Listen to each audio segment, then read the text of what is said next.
Hiram. Hi, Kate B. Yeah, sorry. Slightly delayed due to hair dye being a bastard. Right. I need to top my water up because I'm going through it like it's going out of fashion. Not that I think water's fashionable.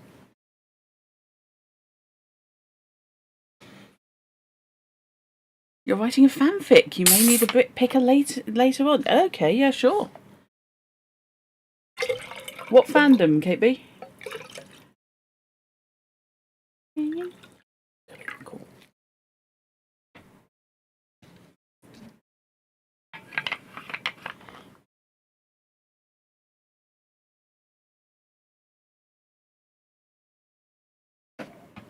You can hear my keyboard. Oh, Eddy. That's not even my mechanical one. That's just my cheapy little membrane. Shadows at the door. Oh, yes! Yep, gotcha.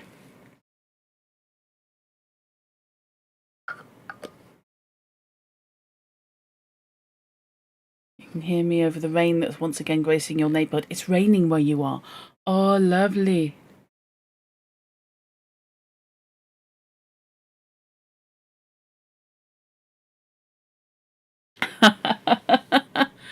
You were in the kitchen when the stream started, Fish. First thing you knew was the keyboard sound, and you thought, what the hell's that? And then I said something. You should know what my keyboard sounds like, sir. Oh, Molly, must be lovely having it raining. Right. Let's knuckle down. Change the stream. Come on, I can do this. I know how this works. There we go. Am I? Is Pando having a moment? Sir, what are you doing? Oh no, okay. And slightly bizarrely,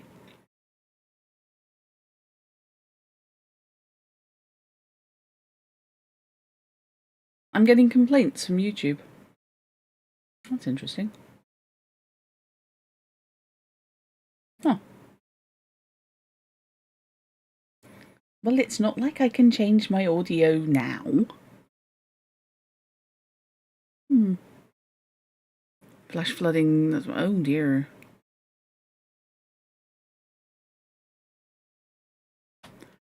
I should listen to the latest one, the Earworm two-parter, which is incredible. Okay. Yeah, no, we're not up for flash flooding. Hope you all stay safe. Okay. Sorry, I'm just having a moment there. Right. You do not know the meaning of the word moderation. Oh, Molly, I hope everything's okay. And also, I did like that plant pot you managed to discover. That planter is nice. Right. Leap in. We are galloping rapidly. We're about 2/3 of the way through the book, which is quite impressive, to be honest. Galloping rapidly towards the end. So, I make no apologies, by the way, for the fact. Let me help, it means to zap bots on Twitch. Yes, but also on YouTube. Pardon me. Oh dear. Yes, we are getting on quite nicely with this. So, we're moving on to the later part of the canon, which I find I certainly don't know as well. And they tend not to turn up as often in adaptations. So this is going to be interesting. Make no apologies for the fact that I'm going to be drinking tea and water respectively a lot. Because it's horrible. And I hope nobody can hear my fan.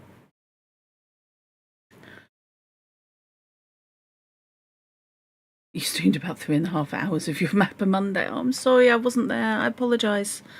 By the time I noticed that you'd put up you were getting ready to stream, I thought you'd be finished. It didn't occur to me to check.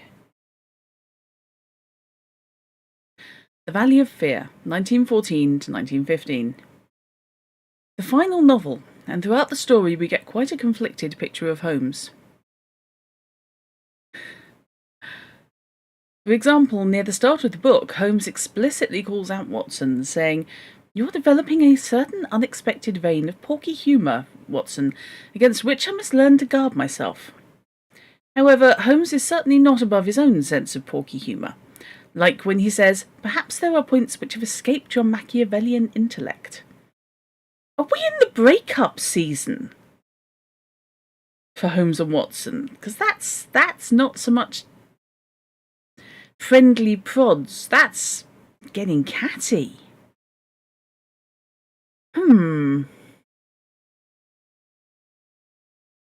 Further, Watson says that Holmes is warmed by genuine admiration, and Holmes even admits to being dramatic. My God, is he? Holmes laughed. "Watson insists that I am a dramatist in real life," said he. "Some touch of the artist wells up within me and calls insistently for a well-staged performance. Surely our profession, Mr. Mac, would be a drab and sordid one if we did not sometimes set the scene so as to glorify our results. The blunt accusation, the brutal tap upon the shoulder, what can one make of such a denouement?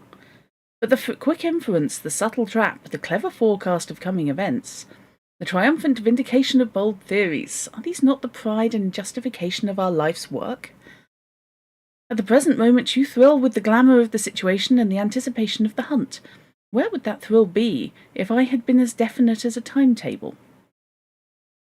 But despite that, Holmes is also the emotionless, calculating detective, as Watson likens his reception of horrific news to a chemist who sees the crystals falling into position from his oversaturated solution.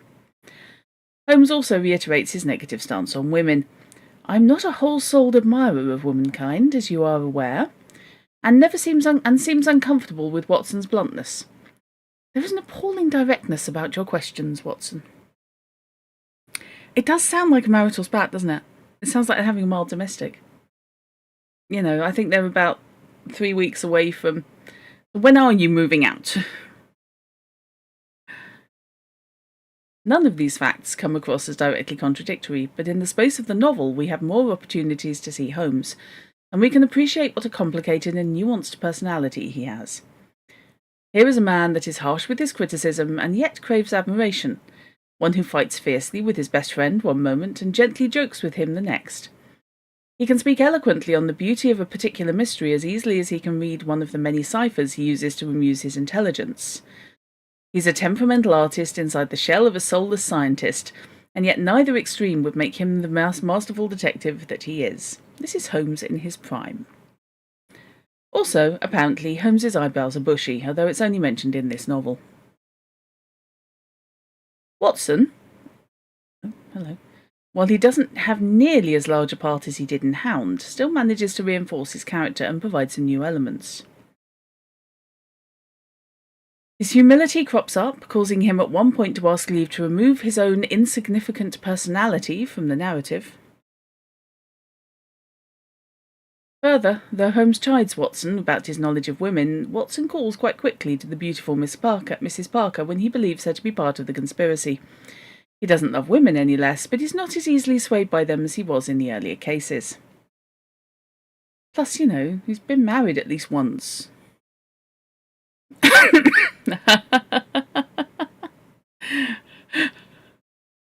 Yes, Holmes is always depicted as sort of immaculately eyebrow gelled.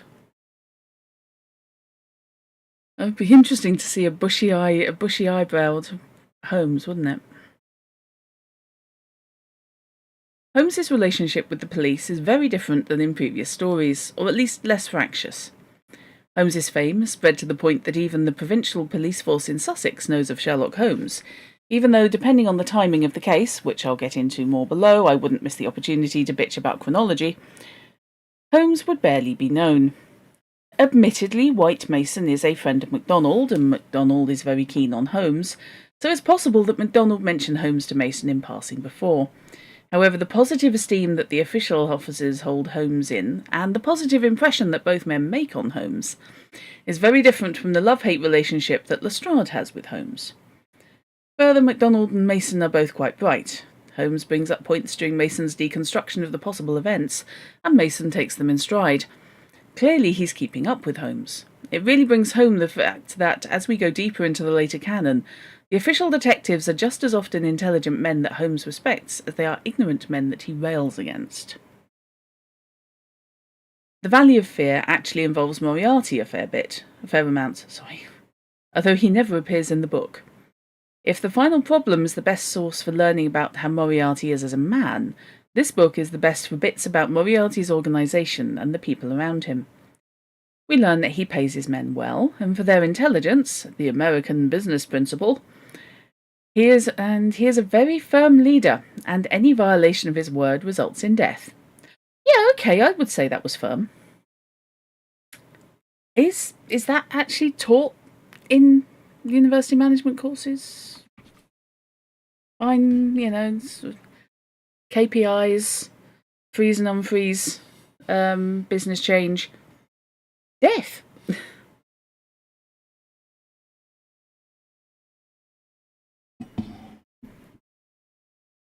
He has an agent named Porlock that either betrays him or pretends to betray him to lure Holmes out. Different Sherlockians have argued different interpretations on that, as well as offering a variety of opinions on who Fred Porlock really is. We also learn another piece about Moriarty's family. In the final problem, Watson mentions that Professor Moriarty's death is defended by his older brother, Colonel James Moriarty. In this story, it's mentioned that his younger brother is a station master in the west of England. Does Moriarty have two brothers? Kim Newman's wonderful parody, The Hound of the D'Urbervilles, takes exactly this approach in the story The Greek Invertebrate, to hilarious effect. There's a big problem with all this Moriarty business, though. The final problem makes very clear that Watson had not known of Moriarty before that case. And Holmes was equally clear that very few people knew of him or his deeds. However, both of these facts are contradicted here. Watson clearly hears of Moriarty in this case, which has to be before the final solution. No, the final problem. Oh, there's a slip. Yes, the final problem. That's a slip in the text, by the way, not me. And MacDonald also knows about Moriarty. Trying to date this case after problem isn't any easier. Why isn't anyone concerned that Moriarty isn't dead, or that Moran isn't in jail after his arrest in the empty house? Hiram, I swear I will screen cap it by way of proof that not me. There we go.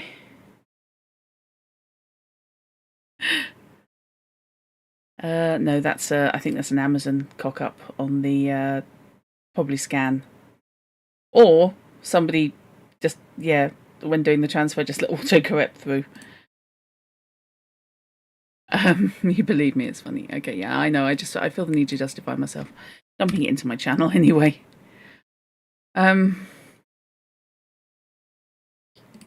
don't look it up. Oh, Kindle, why?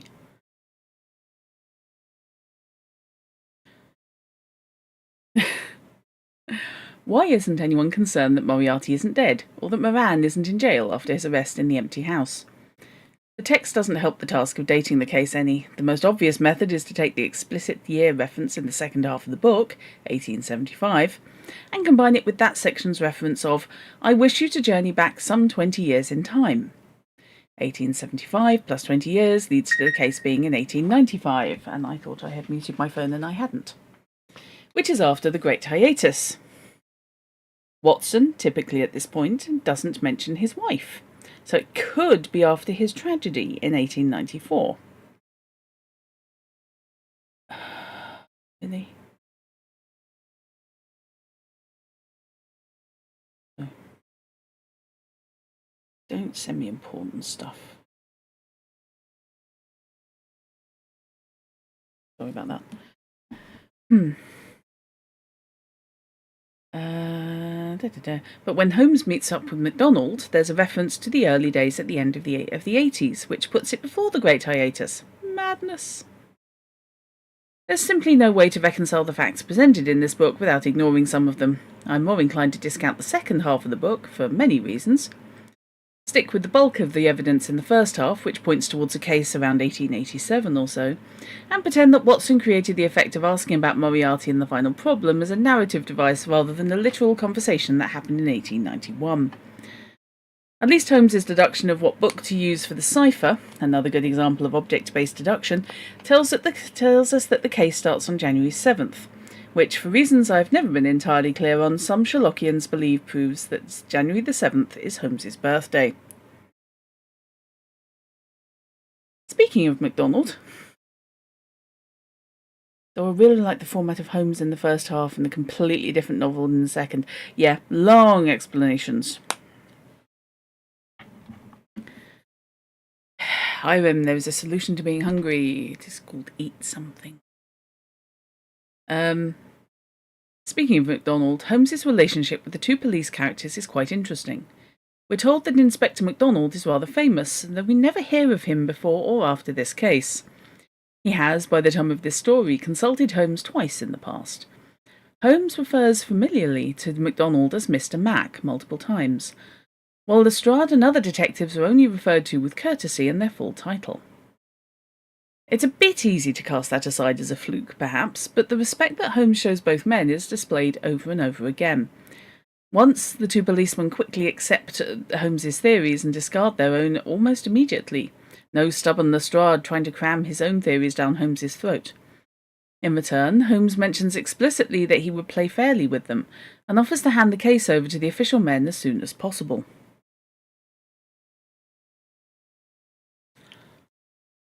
I only wish to verify my details in one way, which can be very readily done, and then I make my bow and return to London, leaving my results entirely at your service. I owe you too much to act otherwise.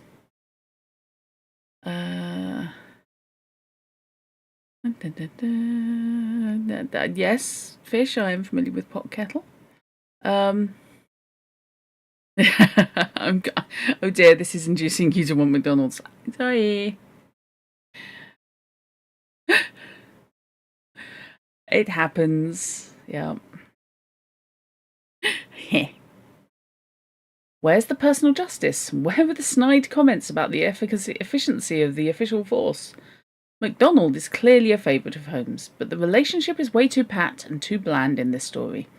It's possible, as was pointed out to me when I first wrote this essay, that Doyle realised the Metropolitan Police was made up of people with feelings, and Doyle's wide-flung fame had painted them in a very negative light, thus creating a new detective, rather than trying to redeem Gregson or Lestrade, and presenting them in a more positive and productive light.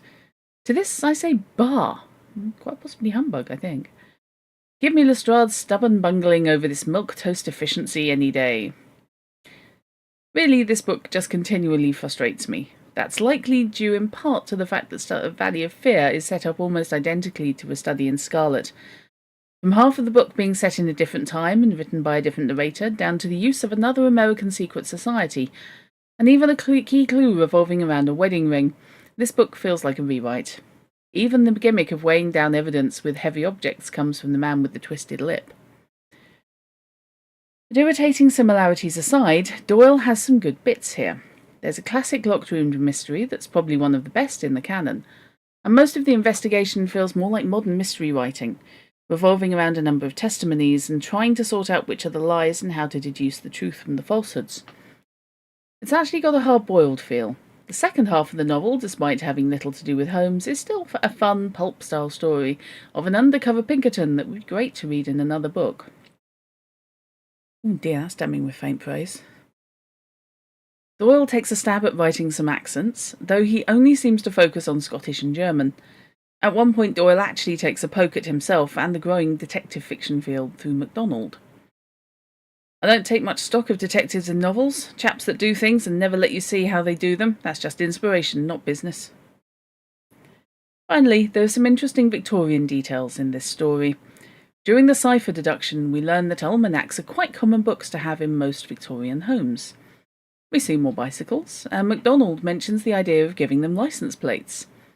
The American Secret Society this time is a thinly veiled combination of the Molly Maguires and the Ancient Order of Hibernians, a fraternal organisation of Irish Catholics. Also, Watson mentions peine forte, which was a method of torture used by the French legal system. In peine forte, a defendant who refuses to plead had subsequently larger and heavier stones put on his chest until he stopped breathing or entered a plea. The longer stories are great for this kind of Victorian detail, which I love.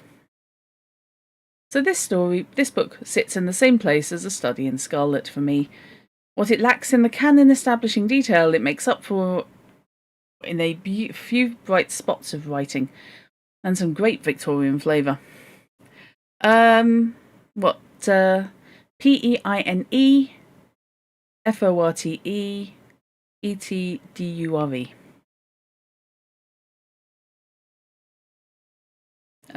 No accents in this text, so I wouldn't know where to place them. I know in the UK that was I think it was used as a form of. Hang on, I will put it in my chat. Okay, that's a far more sensible way of doing it.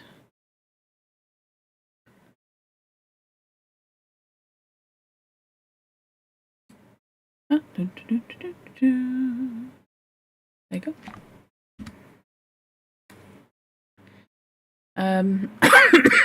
Pardon me.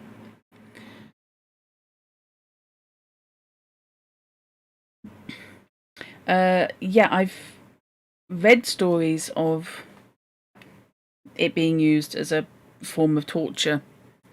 I have a horrible feeling the Inquisition may have done it, but crushing people under a door, so as to distribute the weight evenly, so you get to torture the entire body. Not pleasant. A strong and hard punishment. Yeah. Okay. Yes. I was going to have to look up pen, but yeah. Thank you. The second half of the book is still easily skipped from the perspective of the canon, and Doyle seems to get fed up with his own writing at points, but it has its rare bright moments. And then, to be honest, the French are known to be not pleasant, says the French person. Maximum squishy. Ew.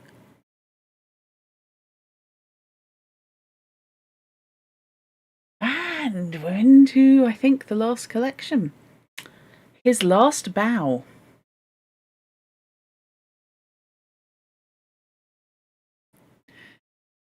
The Adventure of Wisteria Lodge, 1908. Wisteria Lodge is an odd story in the canon.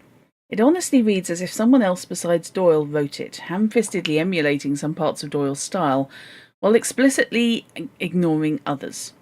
The simplest example of this shows up right out of the gate, with the story being set in March 1892, though this is during the Great Hiatus. Yeah, pressing. Yeah, same principle, Kate B. It's how one of the accused in the Salem witch trials died, because he refused to enter a plea. Yeah, seems quite popular, disturbingly. His last bow, after which Holmes never shot another arrow. I always wondered whether or not Doyle was being punny, given Holmes's violin fixation. The larger and more insidious deviation from the Holmes formula is Inspector Baines. Even though Inspector Gregson, from Scarlet in the Greek Interpreter, is mentioned, we meet a new inspector who right away makes a thoroughly detailed examination of a note that is a pitch-perfect emulation of Holmes's own methods. He compliments Holmes, who is pleased by the flattery, but Baines places cards close to his chest, exactly as Holmes does. Oh dear, he's asking for Baines to basically turn up in several different dustbins, isn't he? In fact, Baines appears to make an error, arresting the wrong person. Oh God, that's Wisteria Lodge, of course. I always get this mixed up with the Three Gables. Before revealing that it was a ruse to lure out the real criminal. In essence, at every point, Baines out-detects Holmes, and yet Holmes seems impressed rather than irritated with this official policeman. This is the only time in the official canon that we see this kind of competent policeman, which makes the strange near parody of Holmes stand out in the canon all that much more. However, some of the classic touches we expect from a Holmes story by this point are here. For example, Watson makes a reference to the game is afoot, and makes 2 explicit mentions of past cases, the Red-Headed League and the 5 Orange Pips. Holmes even insults Watson's stories twice. If you cast your mind back to some of those narratives with which you have afflicted a long-suffering public. Molly wants to say it was used in Imperial China as well, but just called pressing. Yeah. I think the French name is basically far more descriptive. As well as, you're like my friend Dr. Watson, who has a bad habit of telling his stories wrong end foremost. There's also a stray reference to an apocryphal case. We locked up Colonel Carruthers. Actually, this reference brings to mind something I hadn't noticed before. There are an awfully large number of criminal colonels in the canon. Don't make me say that again. Colonel Berkeley, the crooked man. Colonel Dorking, Charles Augustus Milverton. Colonel Emsworth, the blunt soldier. I'm not sure that you can say he's a criminal. If I recall correctly, he's actually trying to do the right thing, but he's wrong. Colonel Openshaw, the 5 Orange Pips. Colonel Stark, the Engineer's Thumb. Colonel Upward, Hound of the Baskervilles. Colonel Walter, the Bruce Partington Plans. Colonel Warburton, the Engineer's Thumb. And of course, Colonel Moran, the Empty House. It's because torture is such a good way to make people admit to the truth and only the truth. Sarcasm is probably heavier-handed than whatever was put on that poor person. Yeah. Torture does not work. We know torture does not work. Oh, there's a kernel of truth in this. Oh, fishy. Thank you. There's a passing reference to voodoo. What can you tell me about voodoo? Sorry. Perhaps the earliest literary reference to it, but there's not enough to redeem this story. The Adventure of the Cardboard Box, 1892. The Cardboard Box is actually a good classic tale, if a bit darker than some others in the canon. Can I just say, a bit darker, sir? I take issue with the term a bit. It's cracker level. Vera would have no truck with this. Of course, part of the reason why it feels more classic in tone is that it was published a good 15 years before the previous story. Yeah, that would do it. The story was considered so controversial that Arthur Conan Doyle suppressed publication of the story in the first edition of Memoirs, and American publishers didn't reprint it until his last bow. In my cursory research, I couldn't find any information on why he suppressed the story. It appears none of his biographies address the point. Mysterious. As you understand it, if no plea was entered, the court could not proceed. It's why in the modern US justice system, a refusal by the accused to speak means the court enters a not guilty plea on the accused's behalf. So the process can move along. I cannot remember how the UK does it, or at least England and Wales, obviously, because Scotland has its own thing. That's one I'm actually going to have to look up. Actually, let me just Google that now. Excuse me. God, if I could get Carol Emerald out of my head for 3 seconds, I'd be so much happier. Right.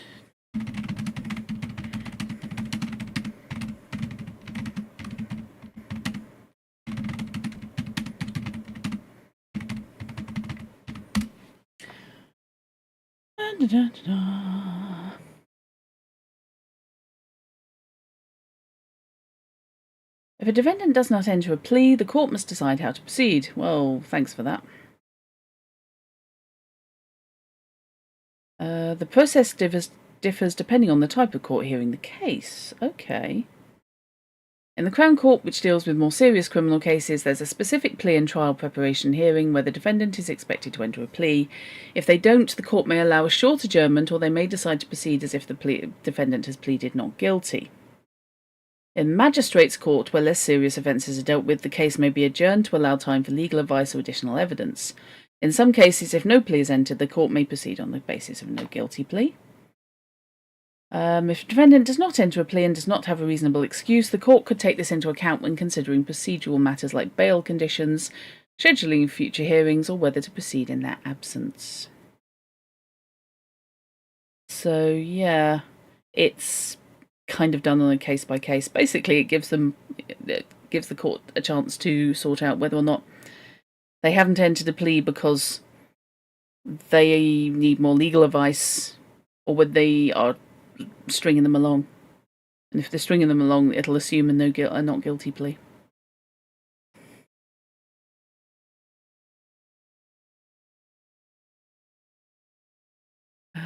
Otherwise, no plea, no trial. You think some English aristos used it to avoid admitting to treason, so their estates could stay in the family rather than being seized by the crown. Yeah, I'm not sure when the rules would have changed, but yeah, basically, the assumption is that they'll be given time for legal advice, but if they still stand mute, they'll be assumed to be pleading not guilty. It's to stop people pulling the stuff like, the freeman on the land crap. The ones who think that Magna Carta is still a valid document to the British legal system. It isn't. None of them are.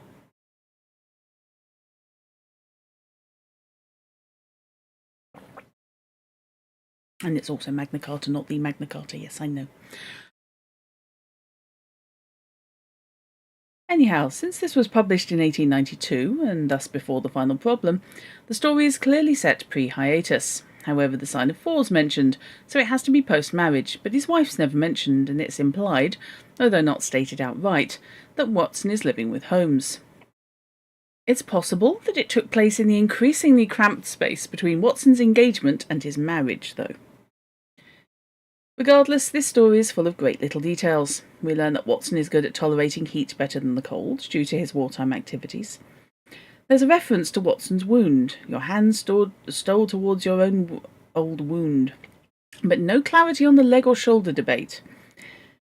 We discover that Holmes does not like to go out for the holidays, preferring to stay in the city, and that appreciation of nature found no place among his many gifts.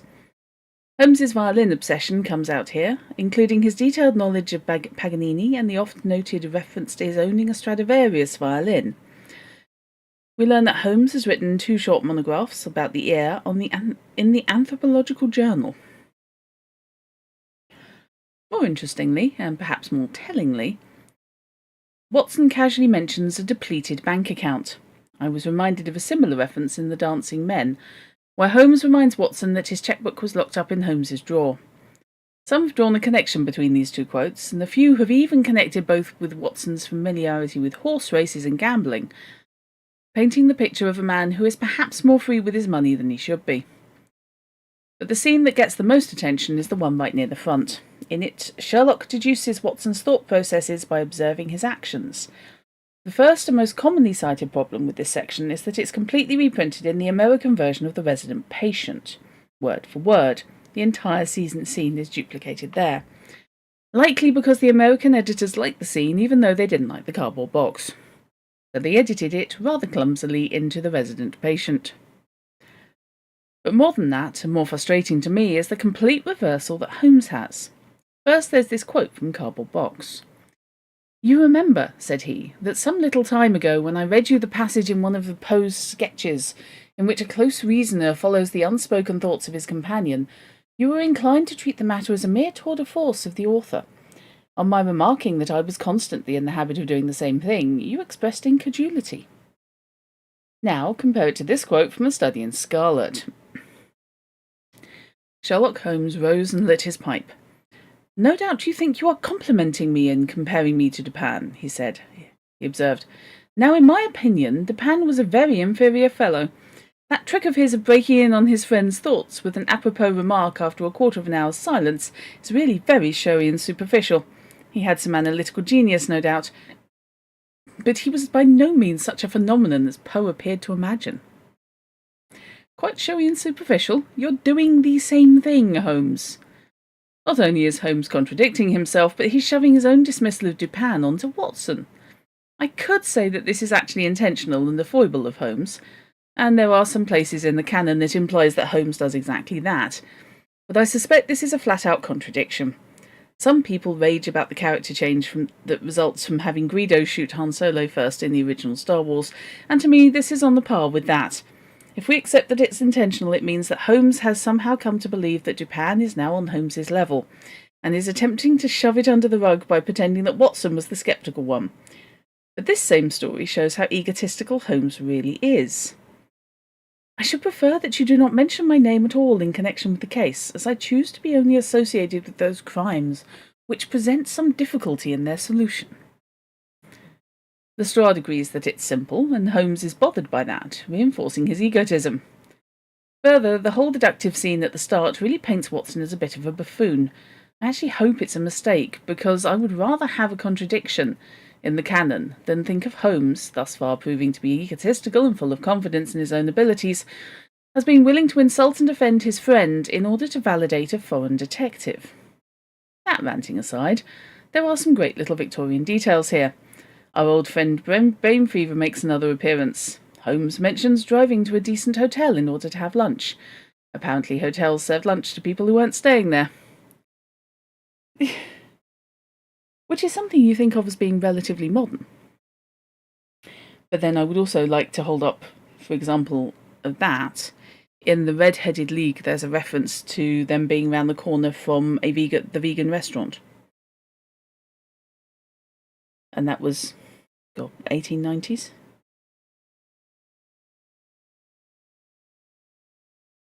There's also a mention of blue ribbons, a reference to a temperance organisation. The use of blue ribbons by contemporary temperance organisations is believed to come from Numbers chapter 15, verse 38. Speak unto the children of Israel, and bid them that they make them fringes in the borders of their garments throughout their generations, and that they put upon the fringe of the borders a riband of blue.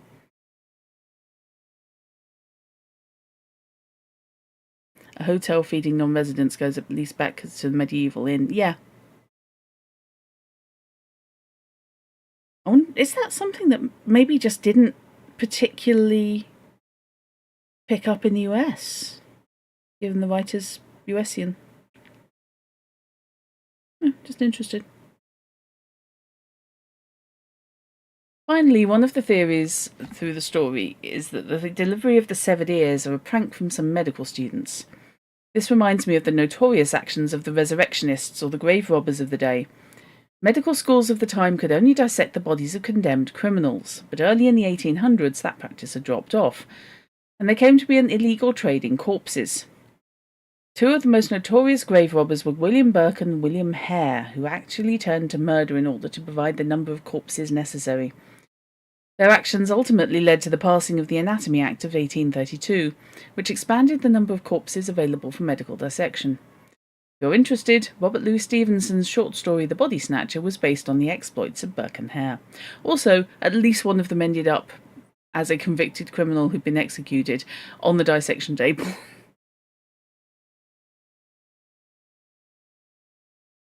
The Adventure of the Red Circle, 1911.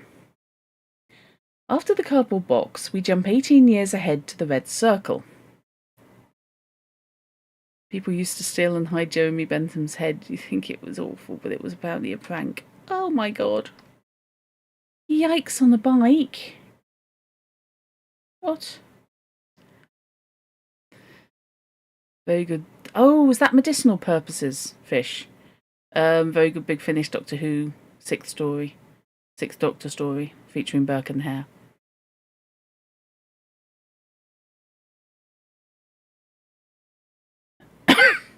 Also, one of the first ones featuring David Tennant, unless I'm mistaken. There's a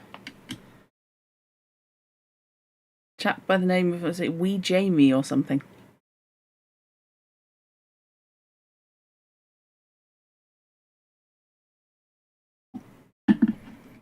It's one I've only listened to once, and that was a long, long time ago.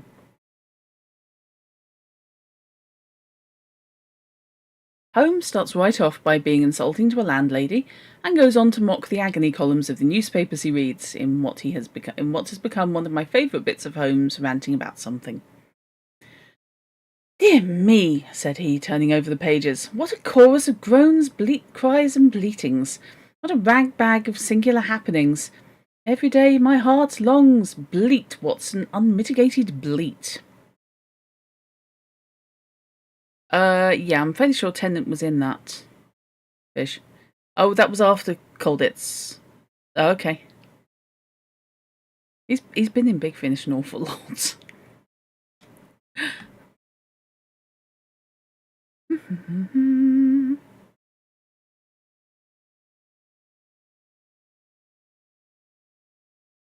Okay. To clarify, the agony columns are not what we think of them today. Nowadays, an agony column is an advice column, often given by an anonymous or pseudonymous person.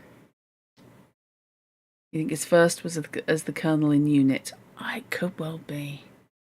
I may have to check, because I'm not sure when that first unit story kicked off.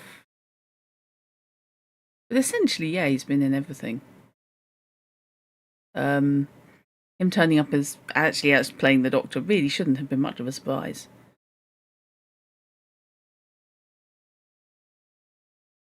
Although I saw a brief interview with him the other day where he was getting his slight gripe in that he thinks he was the only Scottish actor never to appear in Taggart, despite constantly asking.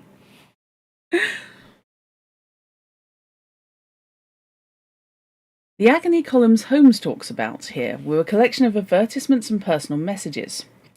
Yeah, this was the personals column, as opposed to agony aunt.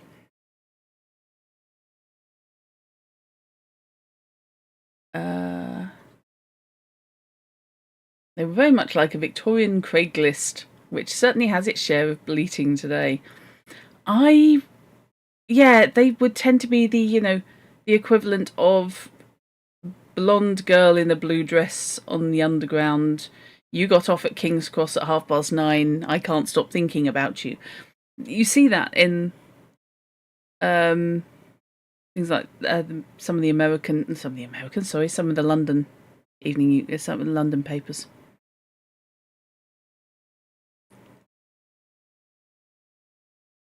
There's also a longer quote that really sums up why Holmes takes some cases for little or no fee, explaining things through his scientific bent.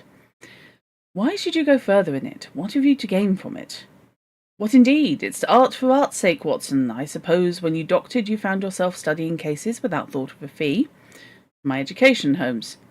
"Education never ends, Watson. It's a series of lessons with the greatest for last.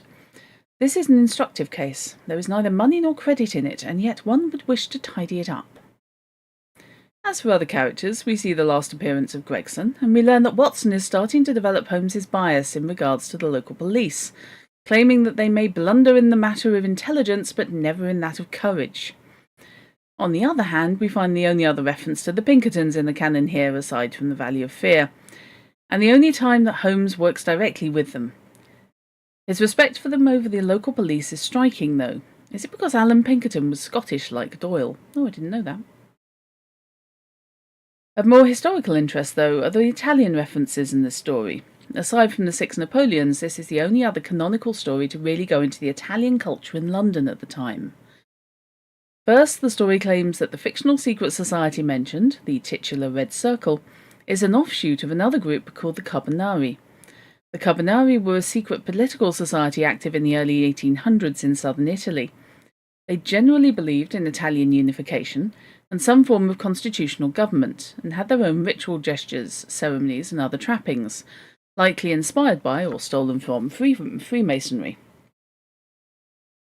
The Carbonari were sometimes involved in violent uprisings and assassination attempts in the early 19th century, but they weren't nearly as bloody as is implied in this story. So who were the Red Circle? Most of the Sherlockian scholarship I found seems to believe that the Carbonari is actually a reference to the Camorra, a criminal organisation based around Naples.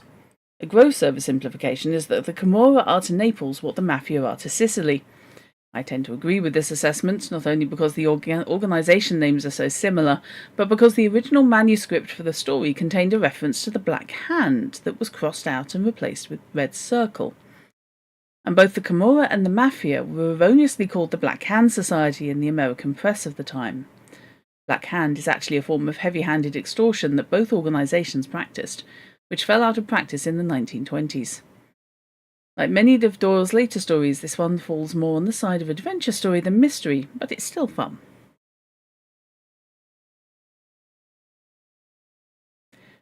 The Adventure of the Bruce Partington Plans in 1908. I like this one. We continue with the strange organisation of his last bow by going back to a story published 3 years previous to the Red Circle, and perhaps one of the best stories in the canon, the Bruce Partington Plans. This story has everything: iconic images of Holmes and London, a further peek and evolution into established parts of the canon, a great case with Holmes being clever but not too clever, and some fantastic writing by Doyle. In fact, this story is so entrenched in the canon that I sometimes confuse it with another story about espionage, the Naval Treaty, thinking that the revelations about Mycroft appeared there instead of here. Yeah, I can see that. In fact, let's start with Mycroft. Holmes gives his well-known statement that Mycroft is the British government at times, and proceeds to explain his unique position, which in modern times sounds an awful lot like he's a relational database in a computer system. There's a rather lengthy quote about Mycroft in the story, but it really does cover what a unique man he is. He has the tidiest and most orderly brain, with the greatest capacity for storing facts of any man living. The same great powers which I have turned to the detection of crime he has used for this particular business. The conclusions of every department are passed to him, and he is the central exchange, the clearing house, which makes out the balance. All other men are specialists, but his specialism is omniscience. Oh God, he's an omnologist. We will suppose that a minister needs information as to a point which involves the Navy, India, Canada, and the bimetallic question. He could get his separate advices from various departments upon each, but only Mycroft can focus them all and say offhand how each factor would affect the other. They began by using him as a shortcut, a convenience. Now he has made himself an essential. You wonder how the invention of the photocopier would affect this story. Yeah. I'm now trying to remember when banding machines were created. Which I'm now going to look up, if I can. Here. Let's see. Which, by the way, even thinking of banding machines brings back the smell of the ink they used.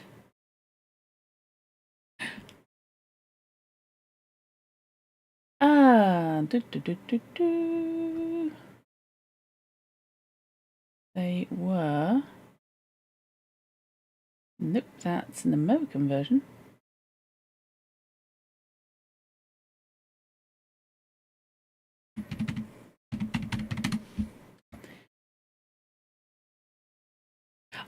Bander, not banding. Okay. 1923. Oh, okay. So, only 20-odd years after the publication of this. Iconic hand-crank devices were a staple of British and Australian schools, churches, and offices for most of the 20th century. The master sheet was created with dye-bearing wax on the back. As it passed through the machine, the paper was lightly wetted with alcohol that dissolved the dye to transfer the text or images. The strong, distinct aroma of the methyl alcohol and solvent became a nostalgic staple for millions of people. Yes! Copies were famously produced in a distinct light bluish-purple colour that gradually faded the more copies you printed. Fair enough. Spirit duplicators. And in the 1990s, they were phased out in favour of laser printers and photocopiers.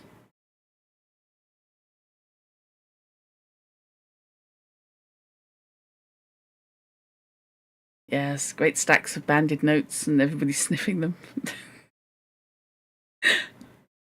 You were hoping you weren't the one who got the end of the pile, because half of them didn't print. As for iconic Holmes moments, this story has loads of them. It starts with 4 days of dense yellow fog. The fog-covered streets of London are a common image associated with Sherlock Holmes, but like his deerstalker hat, it's not one that actually appears all that often, this being one of the few times it does. We have a scene of Holmes complaining about how dull the London criminal is, and his stance that it's fortunate for this community that I am not a criminal. Okay. What, you reckon if you got bored enough, you'd just go, oh, give the police something to do, for goodness sake. He gets frustrated with how slow people around him appear to be, and he ignores a chance at high honours just for the thrill of the puzzle and the chase. I play the game for the game's own sake. He writes a monograph about the music of the Middle Ages, focusing on the polyphonic motes of Lassus. He even quotes his famous maxim about eliminating the impossible and the remaining improbabilities being the truth. We have another mention of the mysteriously nameless maid at 221B. Lestrade has a part in this story, and the description of his lean, nervous form next to Mycroft's ponderous inertia is strikingly opposite. This case is set in 1895, and we see a measure of the fame Holmes has gained. Watson mentions that Holmes was received with the respect which my companion's card always commanded. Hugo Oberstein is mentioned again after his appearance in The Adventure of the Second Stain. Interestingly, he's one of the few minor characters in the canon who's mentioned casually in one story, only to come back with a stronger role in a later one, but he's not widely considered to be part of the minor collection of characters with the like of Lestrade or Mrs. Hudson. Historically, the submarine plans at the heart of the story were actually a great military innovation at the time. There was a race towards a usable submarine in the late 1800s, but the first viable submarine did not come about until Germany's U-1 in 1905, fully 10 years after this story this story is set in, but 3 years before it was published. The Bruce Partington plans is considered by some to be an early precursor to the spy thriller, not yet developed into a genre in its own right. However, it's one of the best Holmes stories, and possibly one of the best mystery stories ever. Yeah, I'm very fond of it. I think it's excellent. I have cheerfully ripped elements of things like the body dump for my own purposes. Fictional. The Adventure of the Dying Detective, 1913. Okay, this one's weird. I'm just going to stand here. This one's weird. This story is one in which Holmes is incredibly cruel to Watson. Not nearly as cruel as allowing Watson to believe him dead for 3 years, but certainly on the par with it. In fact, considering that the story is set in the second year of Watson's married life, so either 1889 or 1890, depending on what year you believe Watson got married, this smaller portrayal certainly echoes his larger one in 1891. But Holmes's cruelty doesn't extend to just making his friend believe that he's dying. During the story, he's downright brutal with Watson, making withering comments like, "If you had shared my secret, you had never been able to impress Smith with the urgent necessity of his presence," and that "you're only a general practitioner with a very limited experience and mediocre qualifications." Though admittedly, Holmes later softens the blow on Watson's medical qualifications, saying, "Do you imagine I have no respect for your medical talents?" The fact that Watson did not recognise 2 rare tropical diseases is hardly a reason to doubt his medical talents. Holmes himself later claims that he had to go to a specialist in the exact same kinds of diseases. Even Mrs. Hudson isn't spared Holmes's cruelty, as she is not only duped, but treated abysmally by her long-time tenant. This is one of the few stories where Mrs. Hudson gets any kind of characterization, which is fantastic, but unfortunately for her, that characterization is to cement her place in the canon as long-suffering at the hands of Holmes. And at the end, Holmes can do nothing but congratulate himself. That pretense I have carried out with the thoroughness of the true artist. From a canonical perspective, we're introduced to Inspector Morton, who Watson claims as an old acquaintance, even though this is the only time in the canon he's mentioned. However, some Sherlockians posit that Morton may be the unidentified partner to Inspector Brown in The Sign of 4. As far as historical references go, we see another example of the casual racism of the time, this time by the twice-mentioned coolies, referring to an unskilled labourer in Asia, but which later evolved into a racial slur against all ignorant Asians. This kind of unskilled labourer was common in the United States as well as England at the time, particularly on the westward expansion of the railroads into the late 19th century. Their presence ultimately led to the creation of many of the West Coast Chinatowns we have in the US today. There's a reason doctors have specialities, Kate B. Yes, exactly. You can't know everything, Holmes. Not everyone is you. And even Holmes is not a nominologist. Now, Mycroft... yeah. The case itself is fairly non-existent, and the treatment of Watson and Mrs. Hudson is terrible. But this story is great as an example of not only the unusual relationship between the two men, but also just how complex a man Holmes himself is. The Disappearance of Lady Frances Carfax, 1911. Lady Frances Carfax appears to be another typical story, more of Holmes deducing something from a trifling of Watson's, in this case a Turkish bath from his boots, as well as some passing references to Lestrade and Holmes's own small but very efficient organisation. For example, but it shows what it seems like a common trend in the late canon, Holmes being unfairly critical of Watson. Similar to stories like Hound of the Baskervilles, Watson sent off alone to investigate a case. Watson, to his credit, does a fine job, not only picking up the trail, but beating Green to the end of the trail, and actually not informing the criminals at all. Green does a worse job of that. However, Holmes claims Watson has made a very pretty hash of the investigation. He hasn't. "And a singularly consistent investigation you have made, my dear Watson," said he. "I cannot at the moment recall any possible blunder which you have omitted.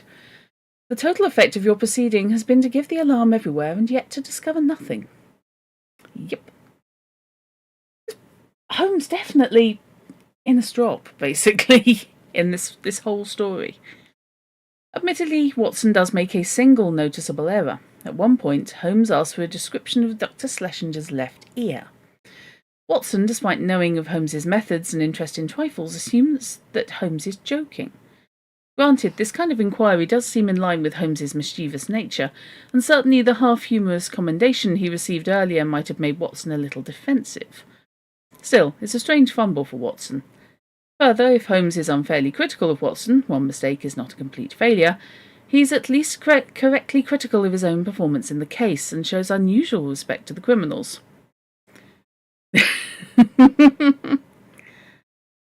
I take it this is annoying you, hi.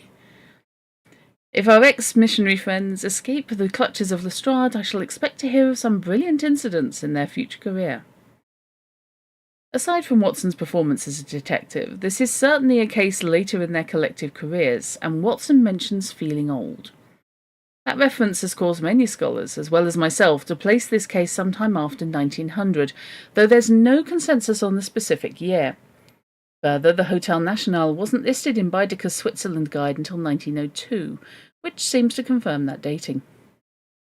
Holmes dislikes leaving the country because Scotland Yard feels lonely without me, and it causes an unhealthy excitement among the criminal classes. You're holding back your vocabulary because you have thoughts. That's perfectly reasonable. I kind of like that neither Holmes nor Watson are paragons. It does annoy me slightly when you get adaptations, and Holmes especially he's just psychopathic all the way through. He's stroppy to everybody, and he isn't. You know, you look at books, and yeah, he has days like this where he's just reaming everyone. But then he flips back and forth. You know, he's mischievous, he's joking, he's friendly. It's too easy to make him one note.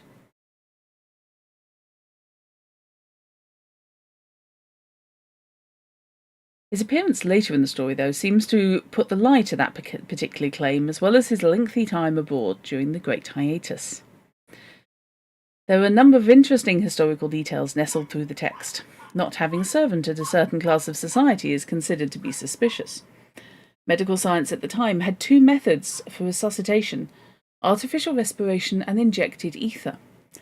Being buried alive was a real Victorian fear, to the point where some coffins installed bells and other devices to allow any inhabitant to indicate they were still alive. Turkish baths were considered to be a medical alternative. Medical alterative, not alternative, as some texts try to assert, or treatment used to alter the course of an illness. But most prominent is the discussion of the habits, both social and financial, of single high-class ladies. For example, Holmes points out that single ladies must live, and their passbooks are compressed diaries. We also learn that some lonely ladies found comfort in occupation and religion, and that they are sometimes the instigator or inspiration for crime, though these points may be Holmes's sexism rather than objective truisms. How is injected ether going to work? I don't know. Oh, hi, Alia. Distraught being bullied by local seagulls. Holmes is allowed to and really should have emotions which go beyond what we often see. Yeah. I think too many people, when adapting Holmes, do look at the spiky end and assume that's it, that's the character. And it's not. People aren't like that.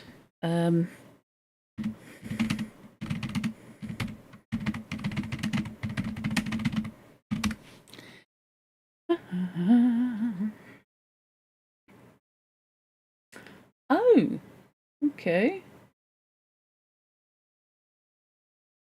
Huh.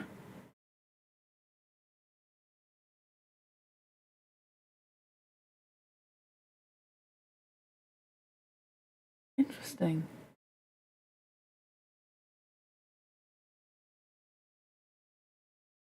Right, okay. So, yeah, I would have thought ether would render you unconscious rather than resuscitating you, but...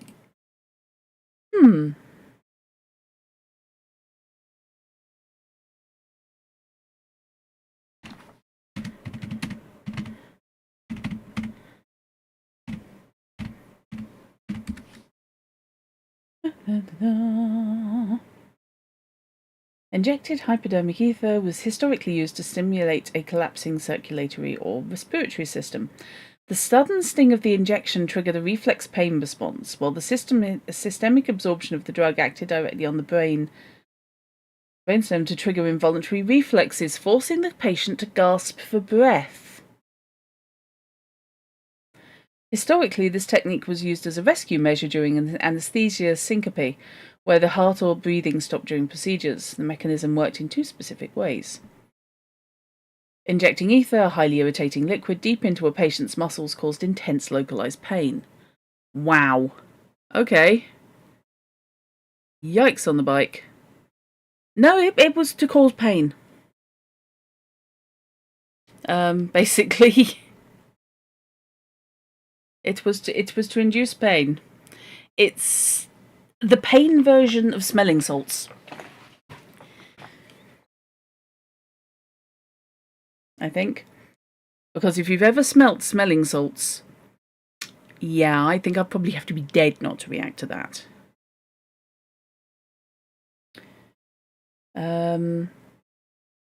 The body's immediate physiological reaction to severe pain is the release of adrenaline, which increases the heart rate and blood pressure, shocking an unconscious or failing patient back to consciousness. Once absorbed into the bloodstream, the ether circulated to the brain. Acted on the brain as a respiratory stimulant. The part of the brain that controls involuntary functions, like the breathing and heart rate, the medulla oblongata, forcibly is stimulating the respiratory center to prompt the patient to breathe. In modern emergency medicine, this practice has been entirely abandoned in favour of pure oxygen, mechanical ventilation, and advanced pharmacological cardiac drugs. So yeah, basically pain, and then it encourages you to breathe, but I think by the time it's in your bloodstream, it's also knocking you out. So, It's not a great idea. And yes, it was also used as an anaesthetic, so just to confuse the issue. Carfax is interesting for the context and information it provides, even if the story it ultimately tells is only passingly fair. And the victim of the piece really does go through it.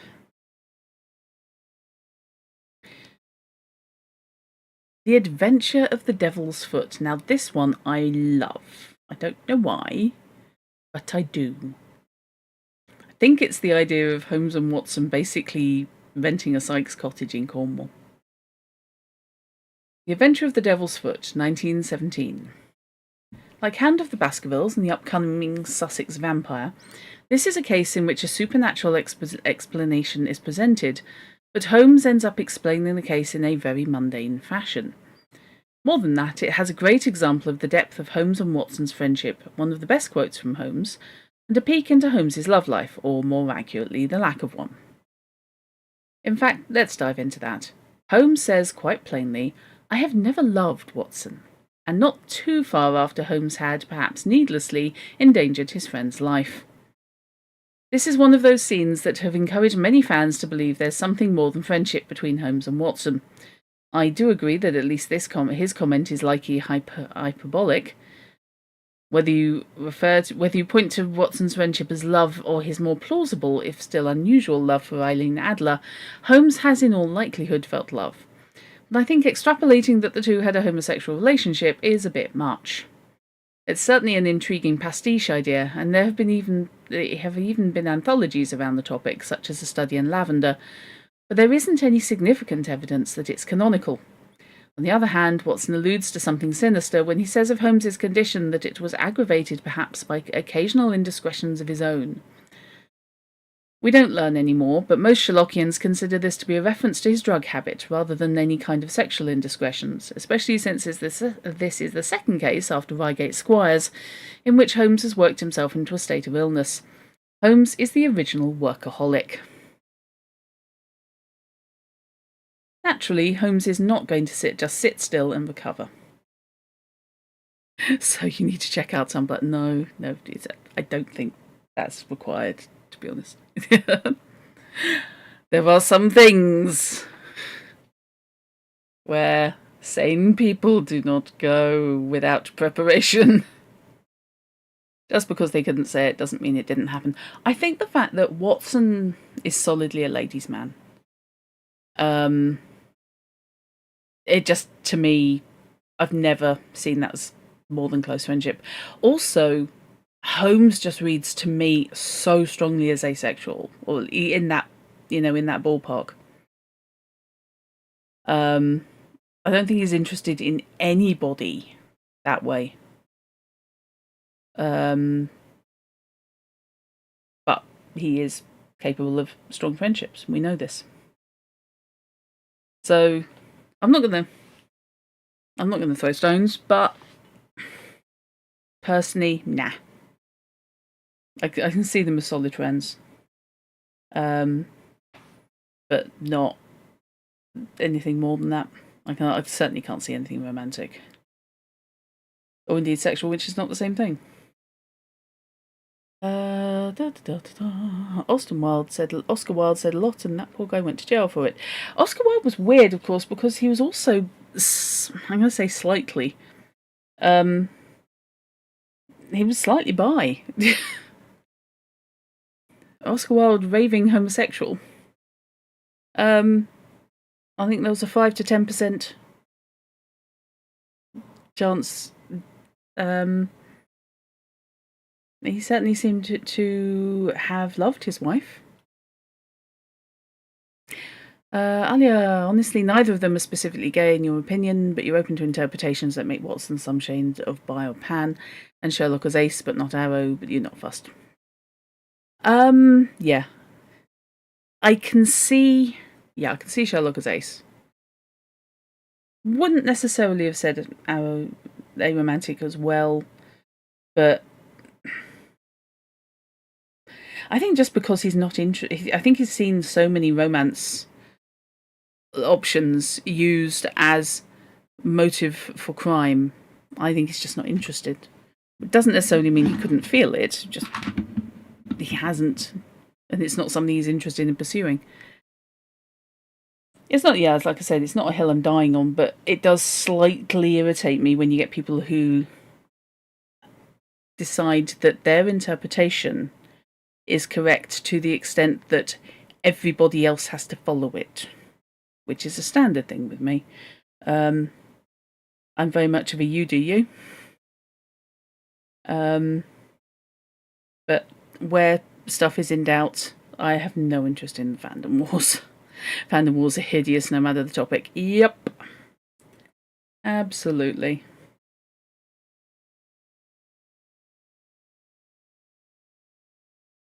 It's like the oh god, Magnus Archives. When people had developed a sort of consistent style for art for some of the characters, who have very carefully, at least in Magnus Archives, never been described on the they look like what you think they look like in your head. And if anyone dared deviate from the sort of received wisdom of what the characters look like, there were some people who really did come down on them like a ton of bricks. And I thought it was just deeply unfair. Fish, you put Holmes and Watson in the same category as Frodo and Sam. Yes. Absolutely. The application of modern sensibilities to what are not modern characters annoys you. First, understand the source material before declaring truths about it. Yeah. Yeah, I can see that. They're both in the trenches. In many ways. Hire him, you're going to headcanon him as asexual, but you're not going to verbally shank someone if they don't. Yeah, exactly. Yeah. Like I said, it's you do you. You know, I'm not going to throw stones at somebody writing their fanfic or publishing pastiche, taking whichever approach they prefer.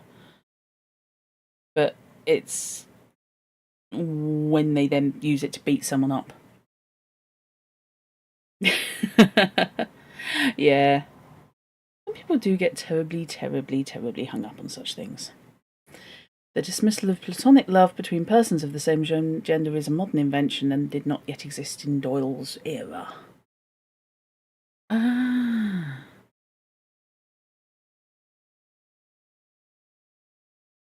Fair enough.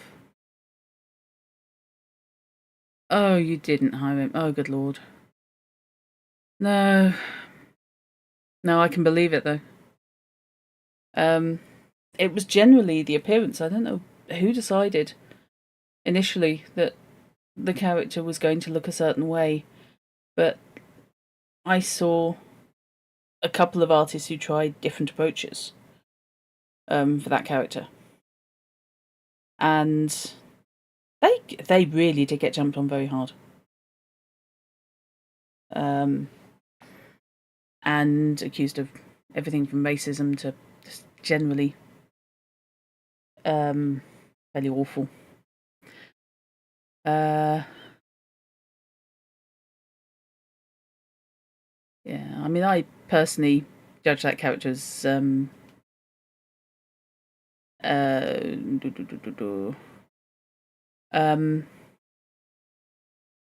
bi-romantic asexual. But that's just me. Fairly sure he is. What's the point of doing this? You get fewer people to chat about this with than you're passionate about. Yeah, exactly. That's driving people out of fandoms just so that your voice can be the loudest, and that annoys me. Even if I don't agree with someone's POV, I really don't like seeing people stamped on it for it. When something is up to interpretation. If something's canonically stated, then at least you've got a little rock to hang on to. But if it's something that doesn't necessarily matter hugely, that people then are willing to go to war on, that's just tiring.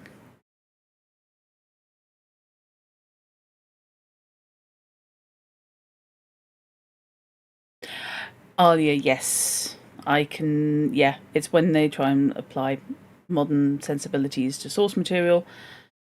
If you're specifically applying to the modern adaptations, less bothered, but if you're trying to apply it to all versions, it just bugs you. Yeah, understandable. Yeah. Hi, Rim. What? You avoid stuff you don't agree with? You let people who enjoy it? Good Lord. What kind of strange creature are you? Absolutely right, though. It's the if it's not hurting anyone, just let them get on with it, and don't smack people over the head with your own paintbrushes. Naturally, Holmes is not going to just sit still and recover. Of course he's not. And Watson is upset about the intrusion into Holmes's recovery. He specifically mentions that Holmes sat up in his chair like an old hound who hears the view halloo, which is a fox hunting reference to the sound a dog makes when it spots the fox, a singularly appropriate metaphor for Holmes.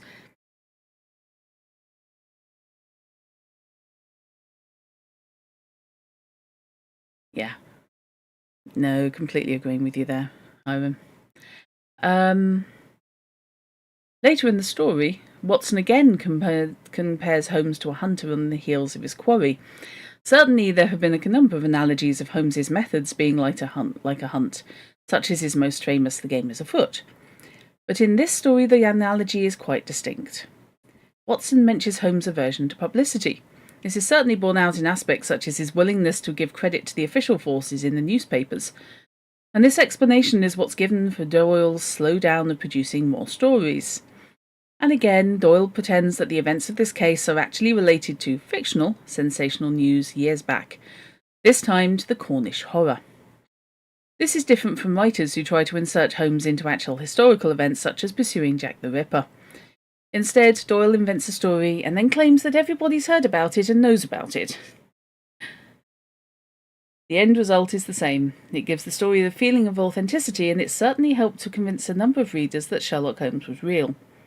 Also, I can imagine there's an awful lot of people who are convinced that various apocryphal stories that are referenced probably, did actually happen. So I wonder if there are people who think that the Cornish horror was actually a thing. And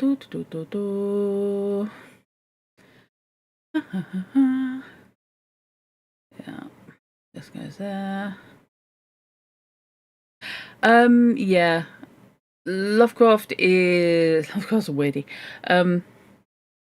Lovecraft seemed to have just been evolving out of some of his worst views when he died, unfortunately.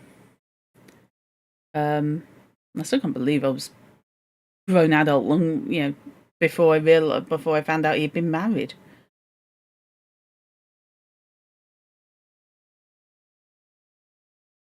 But yes, an awful lot of Lovecraft's views can quite handily be brought back to his upbringing. His father and his aunts were clearly not the most progressive people in the universe. And the cat was named by his dad. Right. Where are we? We find out that Watson is learning Holmes's methods quite well, as he's amused when others are surprised by Holmes's simple deduction. We learn that Holmes has never been known to write when a telegram would serve, reasserting this love of technology. We find out, or perhaps more accurately, Watson spells out what we already know, that Holmes has a half-humorous, half-cynical vein, which was his habitual attitude to those around him. And we have another case in which Holmes enacts his own justice, deciding to let a murderer go free.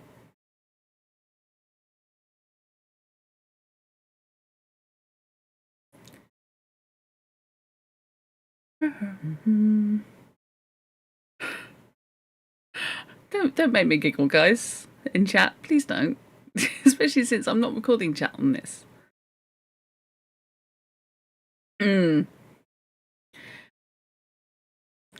Fish, you're quoting bullshot at me, and that's just cheating. It was written by the lead and by the two leads, wasn't it? I have to check now. And I'm going to have to inflict a bullshot Crummond on people at some point.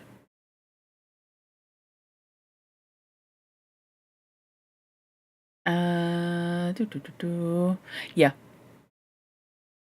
I'm yes, judging people. It's the kind of, you have to judge people according to where they were and when they were, which doesn't make things right that were wrong, but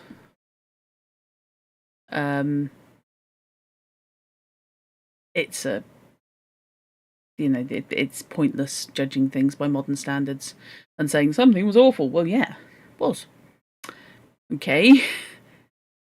You're going to denigrate everyone who was not an absolute paragon. And even absolute paragons, very often, because they were products of their era and society, had not only feet of clay, but also sunken great boots leading up to thigh highs. Fish, better if you know what the work it's parodying, of course. I've never actually... Well, no, hang on, rephrase that. I've read the first Bulldog Drummond, Fish. I've never actually read any of the others. Partly because I saw Bullshot, and I'm not sure I can now. But I have read a lot of Biggles and Hannay. So I know the genre pretty well.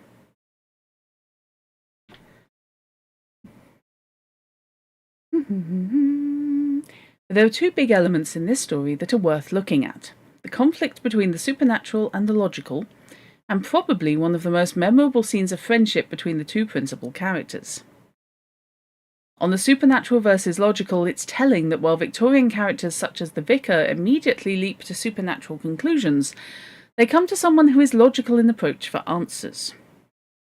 There's an interesting balance in the Victorian psyche between the exaltation of reason and the lingering superstition of the age.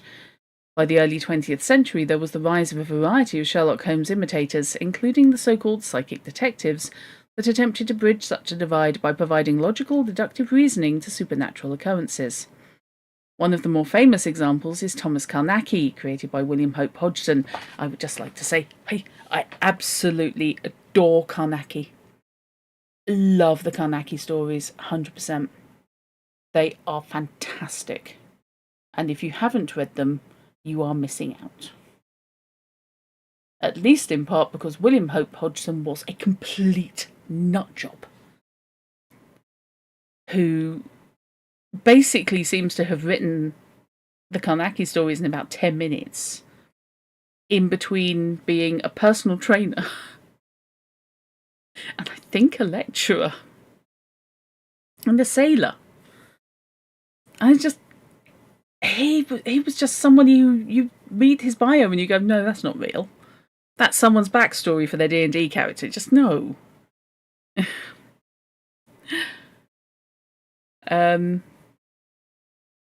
But yes, if you are not familiar with Thomas Carnacki, you owe it to yourself to be. I can't remember if I've ever book clubbed it. I think I probably have. I have a feeling I either did The Horse of the Invisible, or Gateway of the Monster, and I'm not sure which. Certainly intended to. But if people would be interested in the psychic investigations of Thomas Carnacki, inventor of such wonders as the electric pentacle. Sorry, electric pentagram. Then give me a yell and I will do one. Because most of them are fairly short. It's often your argument with D&D at all. When you start changing cultural elements, you need to consider the ripple effect from it, and most people don't. A lot of modern attitudes exist alongside cultures which carry swords, slaughter goblins willy-nilly, and chop off hands for theft. Yup. Indeedy fish. Oh, hi, Chrono. Yeah, I'm more than happy to do some Carnacki. Who, in the spirit of what Doyle did, establishing apocryphal cases that mimicked real ones or could sit in the world to make Holmes feel more real. Carnacki was kind of adopted for the author of the Nightside books. Indeed, the Carnacki Institute got its entire series, and there's a reference to the narrator of the Nightside books having studied how to deal with ghosts and supernatural hauntings under old Carnacki himself before he passed. So that's just a really nice thing. I like to see stuff like that. But yeah, Carnacki is great, but if you feel like a giggle at some point, read William Hope Hodgson's wiki entry and just go, how?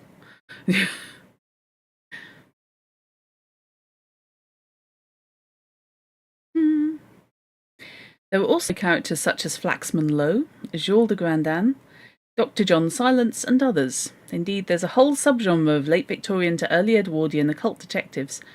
And if you're interested, you can find some gems with a few strategic searches around public domain ebook sites. Before I get into the iconic scene of the self-poisoning of Holmes and Watson, though, I have to rant for a bit. In the scene, Holmes, after carefully explaining that the poison is activated by combustion, proceeds to light it. He does ask if Watson is actually sensible and wants to have no part in it, but it appears that Watson declines. Why in the hell would they do this?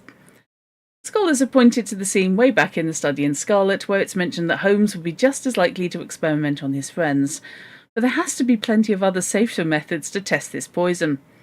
Further, why is Holmes surprised that it was so sudden of the transformation? He himself mentioned that the sister and two brothers were taken very soon after Mortimer Tregennis left. At least Holmes is suitably abashed, and Watson is, as ever, tolerant and loyal. But the images that Watson sees under the influence of the poison resonate more with horror writers like Edgar Allan Poe and H.P. Lovecraft, rather than the usual adventure or mystery fare.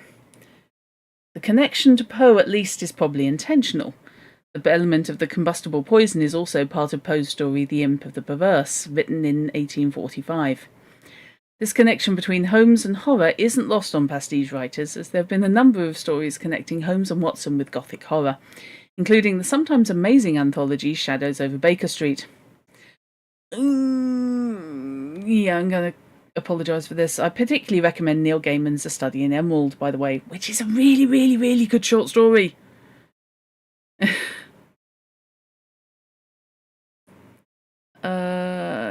You've been lurking. Oh, fair enough. Regardless, it all leads to this brief but very touching moment. "Upon my word, Watson," said Holmes at last with an unsteady voice, "I owe you both my thanks and an apology. It was an unjustifiable experiment even for oneself, and doubly so for a friend. I am really very sorry."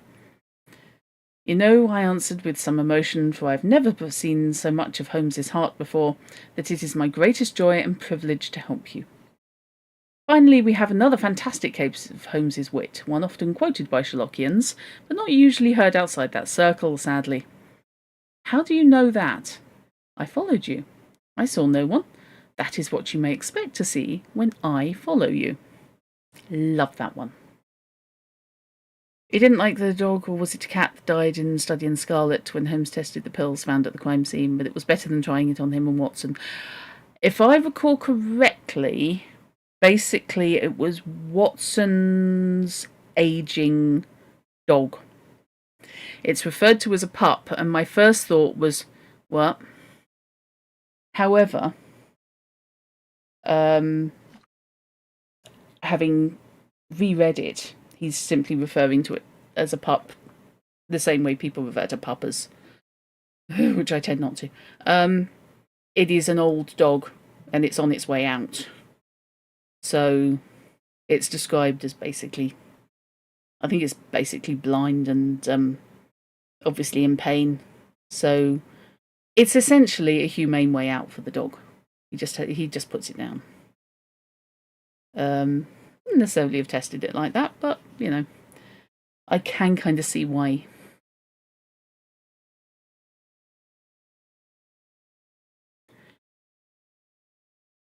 His Last Bow, 1917. We come to Doyle's second attempt to put Holmes behind him, His Last Bow. This story is one of the most unusual in the canon. It doesn't feature Holmes or Watson all that much. It's the first story written entirely in the third person, leading many Sherlockians to theorise on which character actually wrote it. I personally lean towards Mycroft. It's the last recorded case in the official canon, taking place 11 years after The Creeping Man, even though that story hasn't been written yet. And overall, it's really more of a pulp adventure than a mystery. Some publications list the subtitle of His Last Bow as An Epilogue of Sherlock Holmes, but the version I read listed it as The War Service of Sherlock Holmes, which is more appropriate to me. This story is absolutely about World War I. Much of the exposition of the story centres on the politics of the war at the time. Doyle mentions that August 4th, 1914 is the most terrible August in the history of the world, because this is when England declared war on Germany, followed shortly by other declarations of war between various countries. In other words, the de facto start of the Great War. There's also some unexpected insight into the thoughts of the Irish Americans towards England at the time. It turns out that Germany was sympathetic to the anti-British sentiment after the question of Home Rule failed to pass with the declaration of war, and they supplied arms to two of the insurgent militia forces, one of which was the precursor to the IRA. Right, we need to just quickly remind people that there's a big old difference between the IRA in the Victorian era, active in the 1920s, and then the provisional IRA, active during the Troubles later. Therefore, an Irish American working for a German spy isn't that implausible. Doyle had been heavily involved in the Irish question all his life. He was staunchly anti-Home Rule, a point on which he constantly disagreed with his mother, and his interests shine through clearly here. Due to the time frame, this is the only Holmes story that is explicitly post-Edwardian, and as such there are a lot of fascinating little details we don't otherwise see in the rest of the canon. Holmes is retired, but the Prime Minister was able to convince him to leave retirement, and on an assignment of impressive scale. Holmes spends 2 years finding this German spy ring, and uses tactics very similar to those used by Bertie Edwards in the Valley of Fear to infiltrate it. Yes, Alia. Effectively putting the dog down while getting the results. I'm not sure how they'd have tested it otherwise. I suspect rats would have probably come into it. There's a reference to Holmes's retirement occupation of beekeeping in the package that Holmes gives to the German spy, a book that Holmes wrote on the topic. Holmes mentions working with Irene Adler and that he's known in Germany. But the characters are still very much their Victorian selves, even though the fashion had changed to where friends referred to each other by their first name. Holmes and Watson still refer to each other by their surnames. Holmes still values skill over morality in comments like, "It is better to fall before some more ignoble foe, better than to fall before some more ignoble foe." And Watson is very much his old self, as Holmes himself notes. Good old Watson, you're the one fixed point in a changing age. There are lots of historical details as well, including reference to the Marconi wireless, which would eventually become the radio. More interesting to modern pulp fans, perhaps, is a reference to Zeppelin, not only the airship, but the inventor.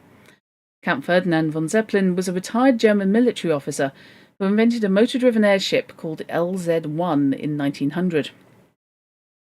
By the end of World War I, the German military used over 100 Zeppelins, and that proliferation of airships is mentioned in this story. As a spy story, it's not great, with a spy master who's singularly incompetent and with Holmes acting more out of panache than secrecy.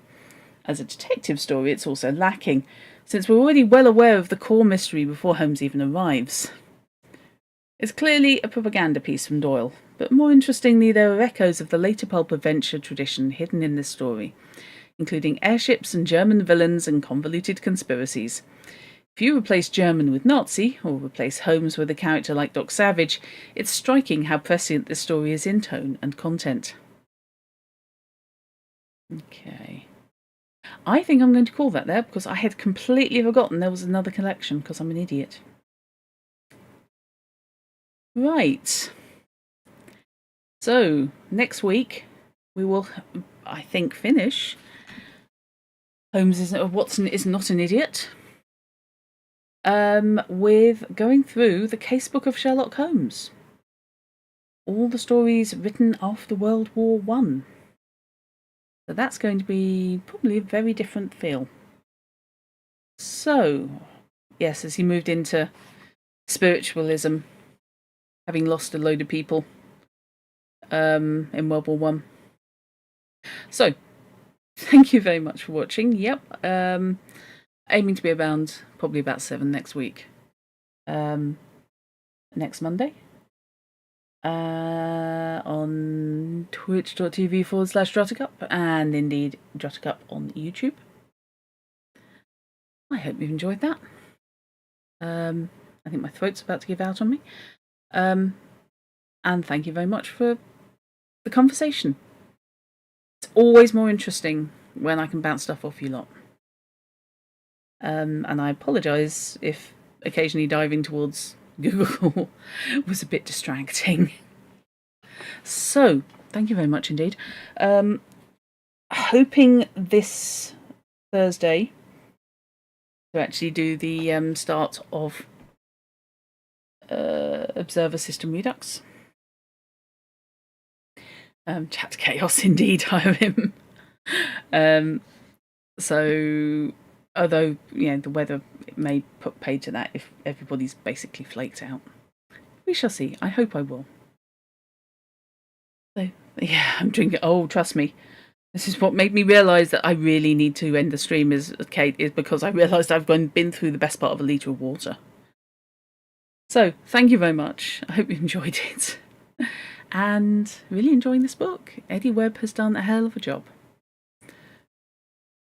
So thank you very much, and I shall bid you a good night.